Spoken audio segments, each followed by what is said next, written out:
I'm the storyteller. Oui, alors je voulais vous parler de Mes Premières Fois, la série sur Netflix, qui me semble a été produite par Mindy Kaling, qui est une actrice d'origine indienne, américaine-indienne. C'est une série qui raconte l'histoire de Devi, qui est une jeune adolescente de première génération, indienne donc, qui découvre ses premiers émois et qui se retrouve à faire le deuil de son père avec le reste de sa famille en fait. Alors comment vous dire? Tout d'abord, je vais vous donner mon opinion. J'ai adoré cette série. Dès les premières scènes, j'étais pété de rire en fait. Et franchement, c'est de plus en plus difficile de me faire rire en dehors des vidéos idiotes que je vois sur TikTok ou sur Twitter. Et je la recommande vivement, avec un bémol. C'est que c'est une série pour adolescents. Donc vous attendez pas à l'écriture hyper subtile, vous attendez pas à un jeu d'acteur exceptionnel.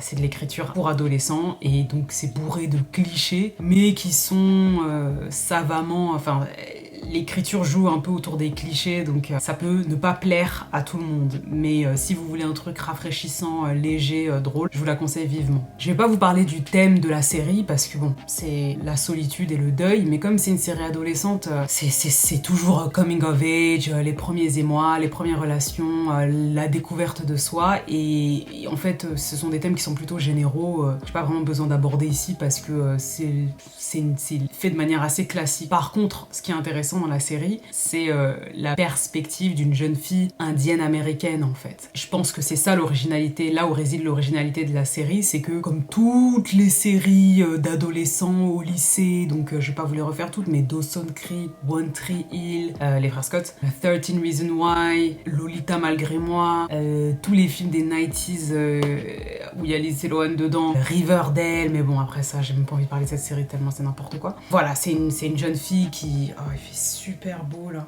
il fait super beau. Ouh. Ouais non, il y a trop de soleil. C'est une jeune fille qui découvre sa passion pour les garçons, il y a une autre jeune fille qui découvre sa passion pour les jeunes filles, sa sensualité, teste son intelligence, sa relation avec sa maman, donc j'ai pas besoin de vous expliquer comment le thème s'exprime à travers chaque personnage. Par contre, ce qui est intéressant, c'est que c'est fait au sein de la culture indienne. Maintenant, il y a beaucoup de tropes, je vous mettrai la définition de tropes, qui reviennent dans la série, qui peuvent, je sais, agacer certaines personnes, voire vous agacer si vous faites partie de ce public qui n'aime pas ça. C'est-à-dire qu'il y a énormément de blagues sur le fait qu'ils sont indiens et qu'elles sont indiennes. Donc Devi, c'est le nom du personnage principal, vit avec sa mère, Nalini, il me semble qu'elle s'appelle, et leur cousine Kamala. Le père de Devi est décédé de manière très publique, vous verrez dans la série, quelques mois plus tôt, et ça l'a paralysé des jambes en fait. On a un narrateur qui est le joueur de tennis John McEnroe. Si vous êtes trop jeune, vous le connaissez pas, mais c'est un mec qui est connu pour ses hyper colères sur le terrain de tennis en fait. Et même moi qui suis pas, j'ai fait du tennis, mais qui suis pas énormément versée dans tous les joueurs de tennis, c'est-à-dire que je suis pas une passionnée de tennis, j'ai entendu son nom parce qu'il se présente en tant que narrateur et tout de suite j'ai cliqué, c'est le mec qui cassait des raquettes et qui se mettait en colère sur le terrain de tennis. C'est vous dire à quel point il est connu en fait. Donc peut-être que pour une génération plus jeune, ça va pas vous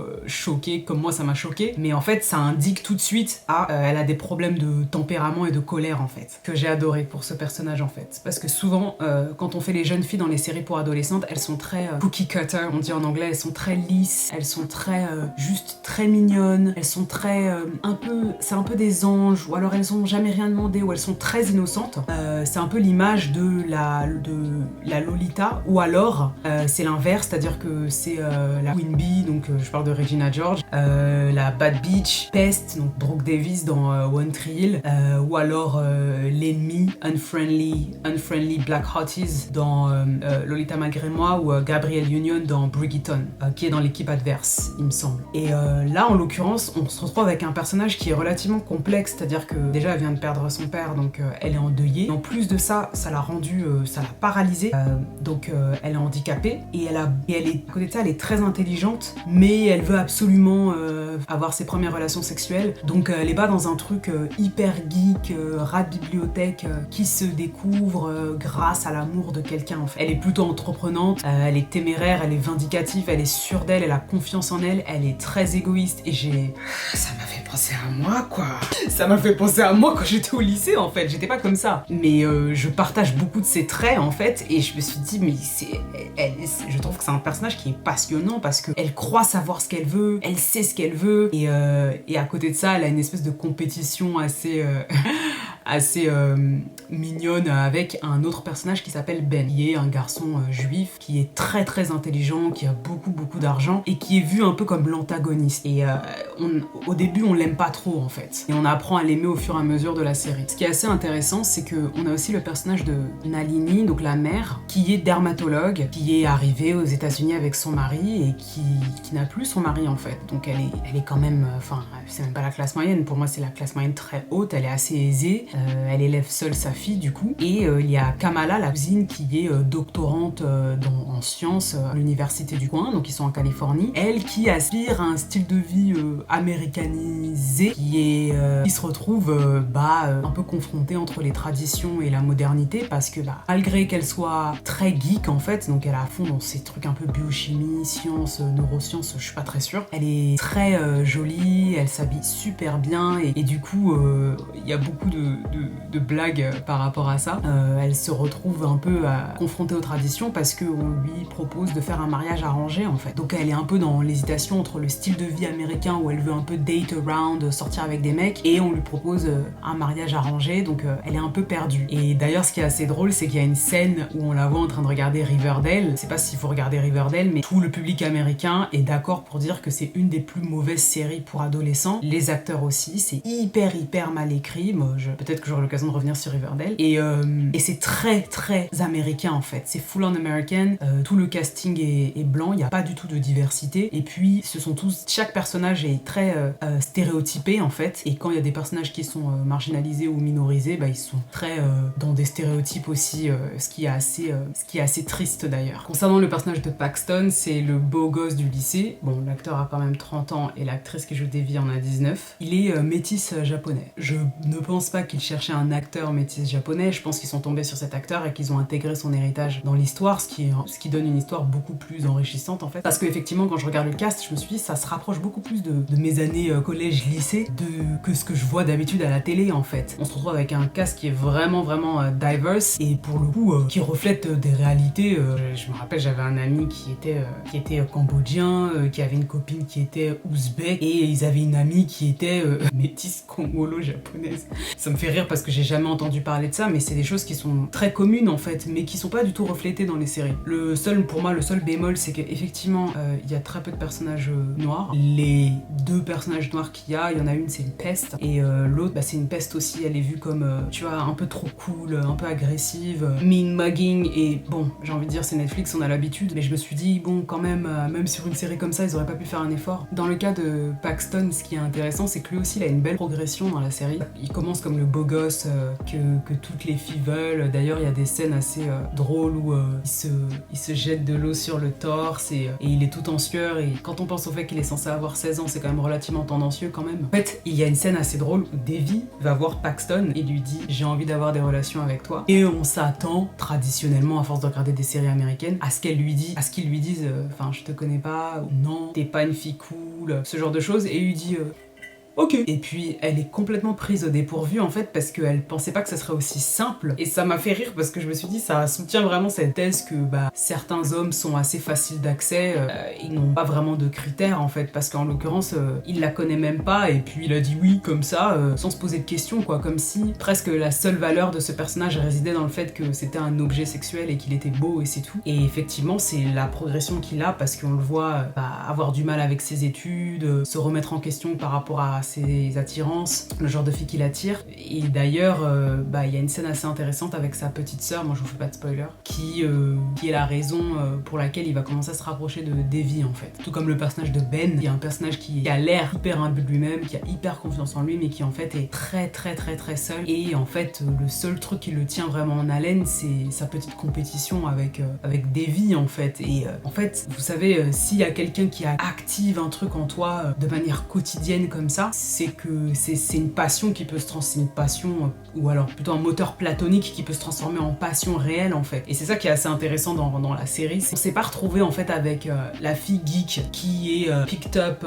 par le mec hyper beau Paxton, qui lui fait découvrir sa beauté ou ce genre de choses. Là on a une fille qui a quand même vraiment confiance en elle, qui a beaucoup de tempérament, beaucoup de caractère et de mauvais caractère, qui est capricieuse, qui sait ce qu'elle veut et qui va le chercher en fait, face à à un Paxton qui il est plus ou moins attiré par elle, mais pas uniquement parce qu'elle a tout ce package que je vous ai décrit avant, mais aussi parce que elle crée en lui une confiance qu'il n'avait pas en fait. Et ça j'ai trouvé que c'était une série vraiment touchante en fait. Ce que j'ai trouvé drôle aussi c'est toutes ces références à la culture indienne, genre notamment à un moment elle a son livre de maths qui est béni par les dieux, donc quand il est béni par les dieux ça ne doit pas toucher le sol en fait. J'ai lu des choses sur Reddit où les gens disaient qu'ils trouvaient que c'était un peu exagéré, et il y en a d'autres qui ont dit bah non, moi c'était mon expérience en tant que jeune fille, pour reprendre le terme Daisy, où bah effectivement j'avais mes livres de cours qui étaient bénis, et puis si ça touchait le sol je me faisais réellement engueuler. C'est pareil pour des petits copains cachés, c'est pareil pour avoir envie de plaire à sa communauté ou d'être au sein de sa communauté tout en ayant envie d'avoir un style de vie américain, comme c'est le cas de Kamala, et tout en ayant la pression de réussir à l'école, d'avoir des bonnes notes, etc. Et là, moi, ce que j'ai beaucoup aimé, et effectivement, ça m'a beaucoup fait penser à l'écriture de Mindy Kaling, en fait, c'est que Devi, elle est pas juste moralement, c'est très propre sur elle, ou moralement complètement corrompue, en fait. J'ai vu un tweet qui disait The messiest character on TV, et j'ai rigolé parce que j'ai dit, mais justement, c'est ça que je kiffe, c'est qu'elle prend des mauvaises décisions tout le temps, mais à côté de ça, elle les assume à moitié, mais à côté, elle a assez de recul pour s'excuser et prendre sur elle, et à côté de ça, elle est très passionnée, et je me suis dit, mais pour une fois pas pour une fois, mais ouais, presque pour une fois qu'on a un personnage qui est très réaliste et complexe, en fait, peu importe qu'il y ait des fois un peu des stéréotypes ou des clichés dans la série, du moment qu'on puisse se mettre en relation, en fait. Parce que par exemple, dans le cas de, j'ai oublié son prénom, mais la jeune fille qui est dans 13 Reasons Why, elle est vraiment présentée comme quelqu'un de quasiment parfait, en fait, parce que c'est une victime. Et bon, les thèmes de la série 13 Reasons Why sont assez lourds, donc bien sûr je peux pas me permettre de dire qu'on devrait dresser un portrait d'elle où on voit qu'elle est moralement grise,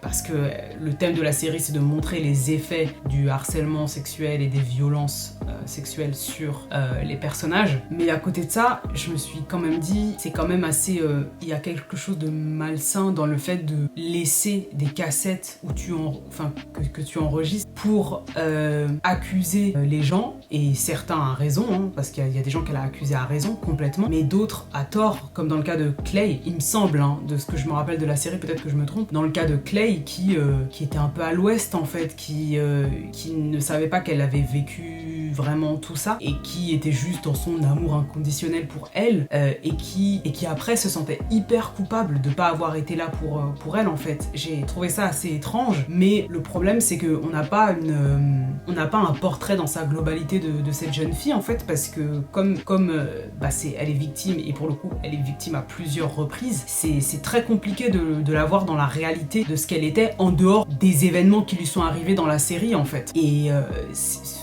pour le coup c'est pas une très bonne comparaison, mais je pense à cette actrice et à ce personnage où voilà, ils ont pris une jeune fille, elle ressemble à Adèle dans Mon amie Adèle en fait, avec les joues roses, des grands yeux, presque virginale en fait, et en dehors du fait qu'elle soit pas blonde, donc du coup tu peux pas, il y a ce truc où c'est un personnage un peu idéalisé du fait que on démarre la série avec elle en victime, vous voyez ce que je veux dire. Alors que, mais bon, 13 Reasons Why, c'est une série qui est très lourde, les thèmes sont très graves, donc c'est compliqué en fait. Concernant Never Have I Ever, donc mes premières fois, c'est une série qui est beaucoup plus terre à terre en fait, donc effectivement peut-être que c'est plus simple de faire des personnages réalistes, mais même Paxton, j'ai du mal à croire qu'il soit encore au lycée, il a des rides comme ça sur le front, mais c'est vrai que peut-être de sa stature, il faisait peut-être plus adolescent, je sais pas, c'est pas très clair pourquoi ils l'ont choisi lui et pas un autre. Un autre personnage qui m'a fait hurler de rire, c'est Trent, qui est bête en fait, qui est bête, et je trouve qu'il capture tellement l'essence du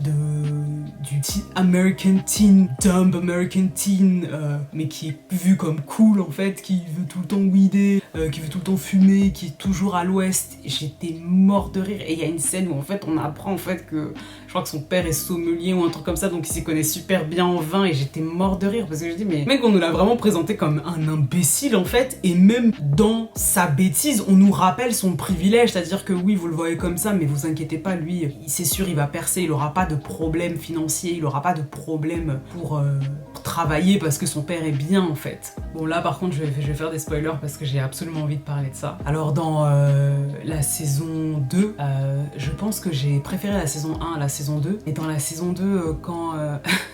En fait, Devi, à un moment, elle n'arrive pas à choisir entre ses deux prétendants, Ben et Paxton. Si vous avez continué à regarder, vous l'aurez deviné. Et elle décide en fait de sortir avec les deux. Et en fait, j'étais... j'étais mort de rire parce que j'ai dit go. J'ai dit go ma sœur.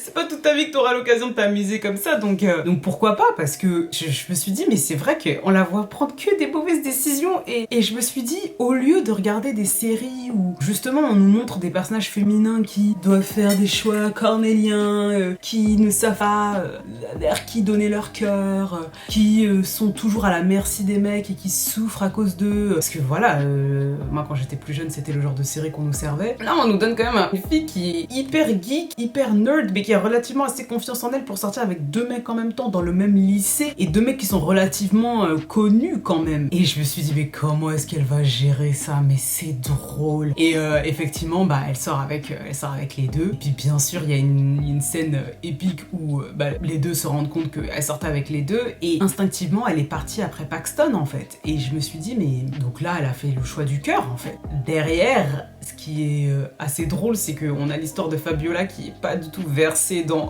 la culture queer et qui est complètement à l'ouest sur les bas, les vêtements, le make-up, les mots. Et j'étais mort de rire parce que y a la fille justement, je crois, il me semble qu'elle s'appelle Sacha, qui est un des personnages noirs, qui lui fait comprendre qu'elle est pas queer cool. Et j'étais mort de rire parce que effectivement elle est complètement à l'ouest, donc elle découvre ce milieu-là et elle apprend du vocabulaire, et au bout d'un moment elle s'assume et elle s'accepte comme elle est en disant bah écoute, c'est pas mon délire, moi ce que j'aime c'est les robots, ce que j'aime c'est les ordinateurs et les robots, laissez-moi dans mon délire. Et puis voilà, ça m'empêche pas d'aimer la personne avec qui je suis en couple dans la série.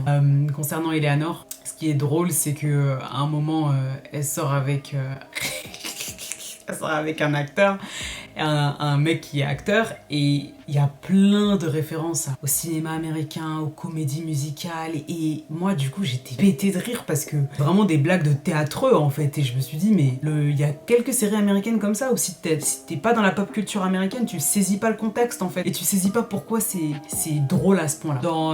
Dans la saison 2, donc je vous disais, elle a une ennemie un peu amie qui s'appelle Anissa, et qui est la deuxième fille indienne du lycée. Et en fait j'étais morte de rire parce que je me suis dit mais c'est trop ça en fait, quand t'es dans un groupe et que t'es la seule personne noire ou la seule minorité et qu'il y a une deuxième personne qui arrive et que automatiquement les gens vont vous comparer en fait. Et dans le cas de Devi, ce qui est drôle c'est qu'elle a ce truc un peu narcissique en fait, où elle croit que vas-y elle est la seule Indian girl et que c'est le seul truc qui la rend cool et ou populaire et ou originale. Et là il y a une autre fille qui arrive qui est indienne comme elle et qui pour le coup qui est réellement cool et qui est réellement populaire. Et ce que j'aime bien c'est qu'ils l'ont décrit, enfin Anissa, l'actrice qui joue ce rôle, elle joue avec une nonchalance, elle fait toujours des blagues hyper drôles, on point, elle est toujours habillée un peu en mode... elle en a un peu... elle s'en fout en fait du regard des gens, contrairement à Devi où pour elle c'est hyper important. Et ce qui est drôle c'est de voir comment leur amitié, inimitié se crée, parce que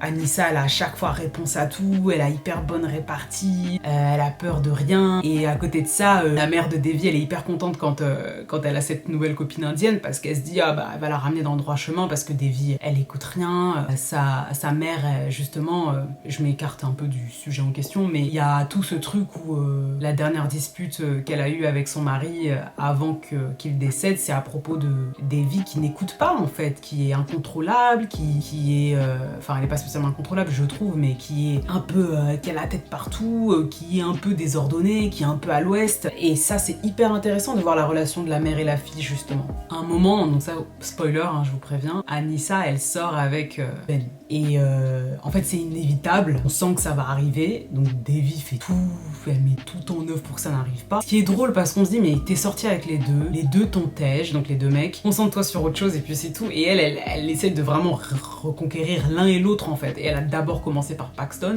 et ensuite elle allait avec Ben, elle a essayé avec Ben. Ben se rapproche d'Anissa et au bout d'un moment ils sortent ensemble. Et en fait il y a une scène exceptionnelle où ils font une espèce de mock trial, une espèce de tribunal dans le cadre d'un cours de littérature qui est donné par l'unique prof indien. Et en fait, Anissa, elle perd ses moyens et elle, je sais pas, son closing statement, sa plaidoirie de fin n'est pas bonne, enfin voilà. Ben perd, et Ben ne perd jamais, c'est-à-dire qu'il est vraiment l'élève numéro 1 tout le temps, c'est un excellent élève, donc voilà. Et ils ont perdu, Ben il est mortifié. Et Anissa, elle s'en fout un peu. Et à un moment, il se tourne vers elle et lui dit mais qu'est-ce qui s'est passé en fait? Et elle dit oh bah... Elle est très nonchalante, donc elle dit bah ouais, enfin j'ai raté quoi, ça arrive. Aucune anxiété, alors que lui, ça se voyait qu'il bouillait de l'intérieur, il avait envie de péter un câble, mais il osait pas, alors que ça aurait été Devi, il y aurait eu une rixe, une joute incroyable. Et là, il était vraiment en mode ouais, en fait, c'est pas avec toi que je vais faire ma vie. C'est-à-dire, j'ai trop vu son regard en fait sur son visage en mode mais quel manque d'ambition quoi, alors que c'est un tout petit truc, c'est un petit exercice d'école. Et je trouve que ça résume bien le personnage de Ben, c'est que comme on dit, he cares. Pour lui c'est important, c'est pas un petit truc, c'est important. Et c'est pas juste de l'anxiété, c'est même pas juste du perfectionnisme, c'est l'érudition, c'est une passion pour lui en fait. Et le fait de sortir avec une fille qui, oui, rigole bien, oui, ils ont des joutes verbales, mais qu'il n'y a pas d'érudition et qu'il n'y a pas de passion pour academics, comme on dit, pour l'académia, bah ça a été un turn-off en fait. Et ça s'est vu sur son visage et du coup il s'est remis à penser à Devi qui de l'autre côté est complètement lové avec Paxton parce que il a eu une inspiration que oh là là, elle a allumé la flamme de l'érudition en lui et qu'en fait c'est la seule qui a réellement cru en lui en fait. Et en dehors de ça, pour faire plus de spoilers, c'est aussi la seule qui l'a vu au-delà du sexe symbole qu'il était, mais comme le grand frère d'une jeune fille qui il me semble qu'il est trisomique, il me semble que la petite sœur de Paxton est trisomique je crois, et qui ne l'a pas jugé en fait, ou du moins qui a un problème mental ou physique je sais pas, et qui ne l'a pas jugé en fait et qui l'a accepté telle qu'elle, là où les filles populaires et cool n'auraient pas accepté. Hein. Ce qui est drôle c'est que Ben sort avec une de ses filles populaires dans la saison 1, elle sort avec lui que parce qu'il a de l'argent et que ça lui permet d'avoir quelques avantages comme des places au terrain de basket, une belle maison où dormir, mais il la kiffe pas plus que ça en fait. Lui c'est une espèce de petite copine trophée, donc il y a pas de question là-dessus en fait dans le cas de Ben, et c'est ça qui est assez intéressant. Bref, il y a beaucoup de choses à dire sur cette série, j'ai vraiment absolument adoré, j'ai beaucoup rigolé, je vous la recommande vraiment si vous voulez regarder un truc léger.